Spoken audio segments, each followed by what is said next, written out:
Drafting committee. Drafting committee को setup किया गया ऑन अगस्त 29, 1947 और ये सबसे इंपॉर्टेंट कमेटी इसलिए थी बिकॉज इसको काम दिया गया था नए कॉन्स्टिट्यूशन को प्रिपेयर करने का। It was entrusted with the task of preparing a draft of the new constitution. Drafting committee में टोटल 7 मेंबर्स थे और ड्राफ्टिंग कमेटी के चेयरमैन थे doctor B R Ambedkar. Doctor B R Ambedkar के अलावा N Gopalaswami, Alladi Krishnaswami Ayyar, doctor K M Munshi, Syed Mohammad Saadulla, N Madhav Rao ने replace किया था बी एल मिट्ठर को, जिन्होंने सेहत खराब होने की वजह से रिजाइन कर दिया था। और लास्ट टी टी कृष्णमाचारी, इन्होंने रिप्लेस किया था डी पी खैतान को, जो कि एक्सपायर हो गए थे 1948 में।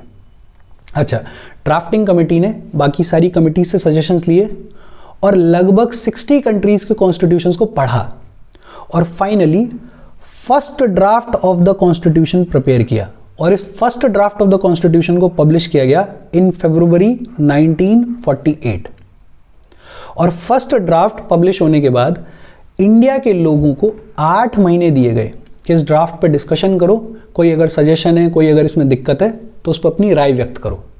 8 महीने के बाद जो भी पब्लिक कमेंट्स रिसीव हुए, जो भी क्रिटिसिज्म, जो भी सजेशंस रिसीव हुए, उनको ध्यान में रखते हुए ड्राफ्टिंग कमेटी ने कॉन्स्टिट्यूशन का सेकंड ड्राफ्ट प्रिपेयर किया और इसको पब्लिश किया in October 1948। The drafting committee took less than 6 months to prepare its draft. 6 महीने से भी कम का टाइम लिया और टोटल 141 डेज के लिए बैठे ये लोग सिर्फ, और फाइनली फाइनल ड्राफ्ट प्रिपेयर किया गया and doctor B R Ambedkar ने फाइनल ड्राफ्ट को कॉन्स्टिट्यूएंट असेंबली के सामने नवंबर 4, 1948 को रखा फर्स्ट रीडिंग के लिए। फर्स्ट रीडिंग में बेसिकली जनरल डिस्कशन होता है, ऊपर ऊपर से देखा जाता है कि इस ड्राफ्ट में क्या लिखा हुआ है, और ये फर्स्ट रीडिंग नवंबर 4, 1948 से शुरू हुई और 5 दिन तक चली टिल नवंबर 9, 1948।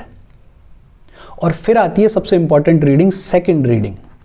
ये इंपॉर्टेंट है बिकॉज इसमें clause by clause, line by line discussion किया जाता है, अमेंडमेंट्स प्रपोज किए जाते हैं और इसमें टाइम लगा। सेकेंड रीडिंग में लगभग 1 साल का टाइम लगा। ये शुरू हुई नवंबर 15, 1948 से टिल अक्टूबर 17, 1949 और इस दौरान 7,653 अमेंडमेंट्स प्रपोज किए गए और इन 7,653 अमेंडमेंट में से 2,473 को एक्चुअली डिस्कस किया गया असेंबली में।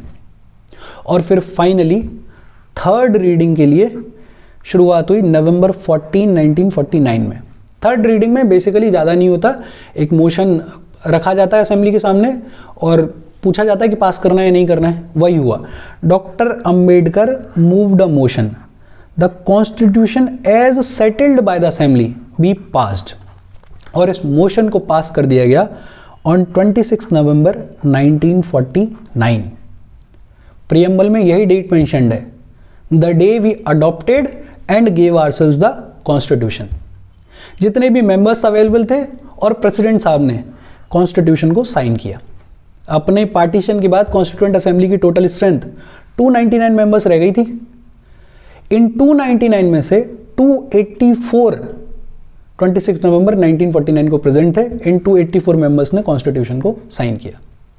26 नवंबर 1949 को कॉन्स्टिट्यूशन में एक प्रियम्बल था जो आज भी है, 395 आर्टिकल्स थे, आज काफ़ी ज़्यादा हैं, और 8 शेड्यूल्स थे, आज 12 हैं। The preamble was enacted after the entire constitution was already enacted. पूरे कॉन्स्टिट्यूशन के इनेक्ट होने के बाद प्रियम्बल को इनेक्ट किया गया। लॉजिकल भी था बिकॉज प्रियम्बल बेसिकली कॉन्स्टिट्यूशन के फंडामेंटल्स की बात करता है, तो पूरा कॉन्स्टिट्यूशन लागू हो जाए उसके बाद प्रियम्बल को लागू किया जाए तो बेहतर रहेगा। वही हुआ। अच्छा, ड्राफ्टिंग कमेटी के chairman doctor B R Ambedkar, इस सबके सबसे इंपॉर्टेंट आदमी। इन्होंने कॉन्स्टिट्यूशन तो प्रिपेयर किया ही, पढ़े लिखे आदमी थे, बढ़िया कम्युनिकेटर, बढ़िया ओरेटर। इन्होंने थॉटफुल रीजनिंग के साथ, थॉटफुल आर्ग्यूमेंट्स के साथ कॉन्स्टिट्यूएंट असेंबली को समझाने की कोशिश करी कि हम कैसा कॉन्स्टिट्यूशन बनाने की कोशिश कर रहे हैं या बना रहे हैं, और इसीलिए इनको जाना जाता है as the father of the constitution of India. Father of the constitution of India के अलावा इनको मॉडर्न मनु भी बुलाया जाता है। ये हुई ड्राफ्टिंग कमेटी और हमारे कॉन्स्टिट्यूशन के इनेक्टमेंट की बात। अब देखो एनफोर्समेंट, हमने कॉन्स्टिट्यूशन को अडॉप्ट कर लिया 26 नवंबर 1949 को, लेकिन उस दिन कॉन्स्टिट्यूशन को लागू नहीं किया। हालांकि कुछ चीज़ों को लागू कर दिया गया, जैसे सिटीजनशिप, इलेक्शंस, प्रोविजनल पार्लियामेंट वगैरह वगैरह। हमारा कॉन्स्टिट्यूशन का जो मेजर पार्ट है वो लागू किया गया on 26 January 1950। The date of commencement of our constitution is 26 January 1950, republic day.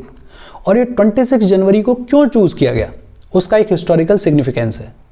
Congress का एक सेशन हुआ था 1929 में, लाहौर सेशन। जवाहरलाल नेहरू इसके प्रेसिडेंट थे और इस सेशन में ये कहा गया था, ये रेजोल्यूशन पास किया गया था कि 26 जनवरी 1930 को पूर्ण स्वराज डे सेलिब्रेट किया जाएगा। और इस हिस्टोरिकल सिग्निफिकेंस के चलते 26 जनवरी को हमने अपने कॉन्स्टिट्यूशन को लागू करने की डेट डिसाइड किया। 26 January 1950, date of the commencement of our constitution, republic day भी सेलिब्रेट करते हैं अपन। अच्छा, जैसे ही कॉन्स्टिट्यूशन लागू हुआ, Indian independence act of 1947, government of India act 1935 और इसके साथ और बहुत सारे एक्ट्स को रिपील कर दिया गया, खारिज कर दिया गया। लेकिन abolition of privy council jurisdiction act 1949 इसको कंटिन्यू रखा गया। Basically government of India act 1935 के अंडर फेडरल कोर्ट बनाया गया था और इस फेडरल कोर्ट में लीगल मैटर्स पे आर्बिट्रेटर या फिर ये कहें बिचौलिया लंदन की प्रिवी काउंसिल थी। उसका कोई मतलब ही नहीं था, अब अपन इंडिपेंडेंट हो गए तो ये 1949 के प्रिवी काउंसिल ज्यूरिसडिक्शन एक्ट को कंटिन्यू रखा गया। आगे expert committee of the Congress. देखो ये सच्चाई है कि उस टाइम पे कांग्रेस इकलौती ही पार्टी थी एक तरीके से और बड़ी प्रोएक्टिव पार्टी थी, हर चीज़ में बढ़ चढ़ के पार्टिसिपेट कर रही थी। तो जब कॉन्स्टिट्यूएंट असेंबली बनने का, उसके इलेक्शंस का टाइम चल रहा था, उसी दौरान जुलाई 8, 1946 को इंडियन नेशनल कांग्रेस ने एक एक्सपर्ट कमेटी अपॉइंट की और इस एक्सपर्ट कमेटी को काम दिया गया कॉन्स्टिट्यूएंट असेंबली को चलाने के लिए जो मटेरियल चाहिए उसको प्रिपेयर करने का। 8 मेंबर्स थे इसमें। इसके चेयरमैन थे पंडित जवाहरलाल नेहरू। नेहरू साहब के अलावा अशरफ अली, के M Munshi, Gopal Swami, K.T.. Shah, DR. Gadgil, Humayun Kabir, के संथानम। और इसके अलावा एक इंसान को और ऐड किया गया, कृष्णा कृपलानी, और इनको ऐड किया गया as convener of the committee. Convener वो आदमी होता है जो कि मेंबर्स को बताता है कि भाई कल मीटिंग है, मीटिंग अटेंड करनी है तुमको, उसे बोलते हैं कन्वेनर। इन ऑल ये जो एक्सपर्ट कमेटी है कांग्रेस की, इसकी 2 मीटिंग्स हुई। एक हुई दिल्ली में, पहली वाली जुलाई 20 से 22 तक 1946 में, और दूसरी मीटिंग हुई बॉम्बे में अगस्त 15 से 17 तक 1946 में। बेसिकली इस एक्सपर्ट कमेटी ने एक तरह से डिस्कशन किया, एक तरह से बताने की कोशिश करी कि कॉन्स्टिट्यूएंट असेंबली को किस तरह से फंक्शन करना है, कैसे कैसे कमिटीज़ बनेंगी उसमें। बेसिकली एक कॉन्स्टिट्यूएंट असेंबली से के बनने से पहले प्री प्रिपरेशन का काम कर रहे थे लोग। देखो, apart from the number of notes prepared by its member, the committee discussed the procedure to be adopted by the constituent assembly. क्या प्रोसीजर अडॉप्ट किया जाएगा? The question of the appointment of various committees, के various committees को कैसे appoint किया जाएगा, and the draft of a resolution on the objective of the constitution to be moved during the first session of the constituent assembly. Constituent assembly के first session में constitution के objectives का जो draft move किया जाना था उस पर भी इसने बातचीत की। एक बहुत फेमस ब्रिटिश कॉन्स्टिट्यूशनल एक्सपर्ट हैं ग्रेनविल ऑस्टिन, इन्होंने कहा था it was the Congress expert committee that set India on the road to our present constitution. इन्होंने बोला कि कांग्रेस एक्सपर्ट कमेटी रिस्पॉन्सिबल है इंडिया को आज जो हमारे पास कॉन्स्टिट्यूशन है उसके रास्ते पे चलाने के लिए, लाने के लिए। The committee members working with in the framework of the cabinet mission scheme made general suggestions. Committee members ने जनरल सजेशंस दिए कि ऑटोनोमस एरियाज के साथ क्या किया जाएगा, प्रोविंशियल गवर्नमेंट्स और सेंटर्स के बीच में पावर कैसे डिस्ट्रीब्यूट की जाएगी, डिवाइड की जाएगी, और प्रिंसली स्टेट्स वगैरह के इश्यूज पे बातचीत हुई।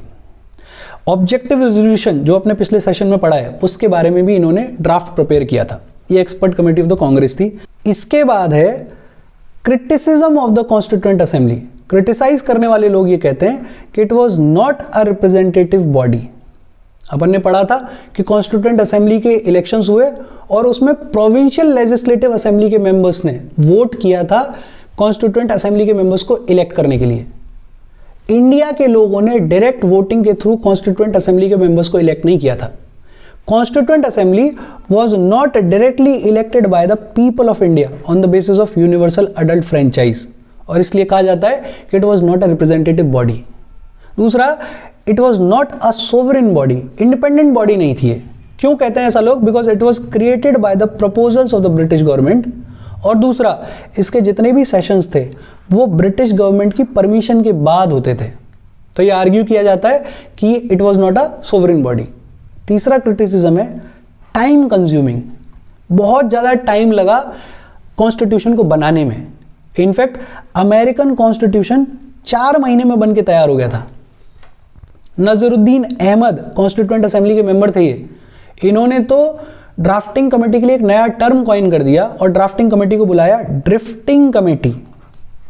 Not a representative body, not a sovereign body, time consuming, इसके अलावा डोमिनेटेड बाय कांग्रेस।